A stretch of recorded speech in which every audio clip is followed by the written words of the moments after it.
If the truth was buried beneath the floorboards of your own home, would you dare to uncover it?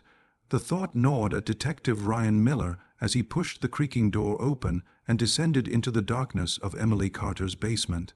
The air was stale, damp, heavy with years of silence. Dust clung to the edges of his flashlight beam, scattering across shelves stacked with forgotten boxes and broken furniture. At first glance, it was nothing more than an old storage space. But Ryan had learned in his years on the force, evil rarely wears a mask. It hides in ordinary places, waiting. He crouched near a trunk tucked against the far wall. Its lock was rusted, fragile. One hard kick splintered it open. Inside lay fragments of Emily's life, photographs, folded letters, trinkets from her childhood, and beneath them a worn leather journal. He opened it, and the handwriting shook him, jagged, rushed, filled with fear.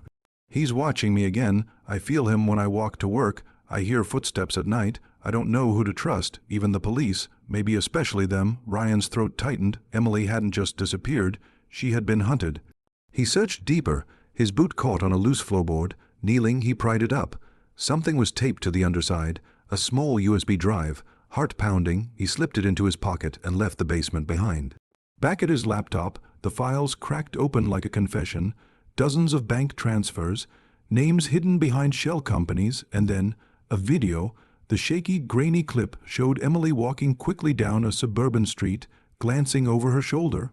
Fear etched on her face. Then, from the edge of the frame, another figure appeared. Ryan froze. His partner, Detective Harris. Emily's words from her journal screamed in his ears. Even the police, maybe especially them. The next morning, Ryan slammed the USB drive onto Harris's desk. "Explain why you're in this video," he demanded. Harris didn't flinch. He slouched back, sipping his coffee. "You think I wanted this? I was told to scare her, that's all. Make her back off." "By who?" Harris leaned closer, voice dropping. "You don't want to know, partner. People above us. People who can make you disappear faster than Emily." A betrayal burned through Ryan's chest.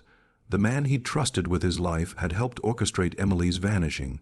From that moment on, Ryan knew he couldn't rely on anyone. He dug deeper alone. The files painted a bigger picture. Emily had uncovered financial fraud tied directly to Willow Creek's mayor's office. She had been close to exposing a network of corruption that stretched far beyond a missing person case. Now she was gone, silenced before she could speak. Threats followed Ryan everywhere. A black SUV idled outside his apartment for 3 nights. His phone crackled with static whenever he tried to make calls. Anonymous voices warned him, "Stop, or you'll end up like her." But he didn't stop. He couldn't. The trail led him to an abandoned farmhouse on the outskirts of town. The windows were boarded, the door hanging loose.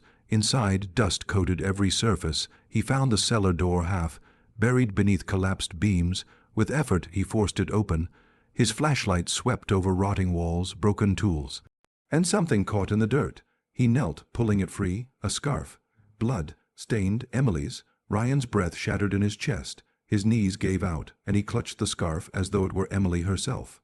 Tears burned his eyes. She was gone. He knew it. He felt it. But there was no body, no proof. Just a trace. Just enough to torment him forever. Harris vanished before Ryan could arrest him. One day he was on duty. The next, he was simply gone. The mayor resigned suddenly, citing health issues, and left town in the dead of night. The files Ryan collected were marked classified, locked away by higher authorities. The entire truth of Emily Carter's disappearance dissolved into silence. Weeks passed. The world moved on, but Ryan could not. He found himself by the river where it had all begun, where Emily's car had been discovered with its door open, and her phone still glowing on the seat. The water shimmered under the setting sun, indifferent and eternal. He held Emily's journal in his hands, its pages smudged with his fingerprints, its words etched forever into his mind. "I'm sorry," he whispered. "Emily, I was too late."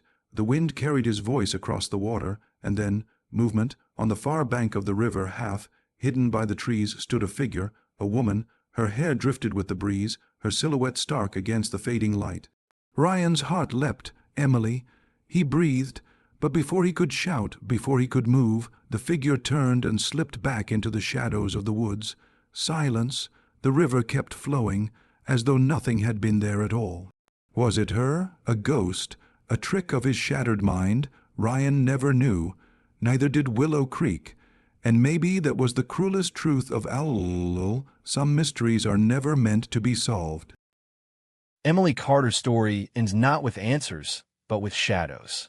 The truth of Willow Creek remains buried, and some questions may never be solved. But one mystery always leads to another, and the next story might be even darker.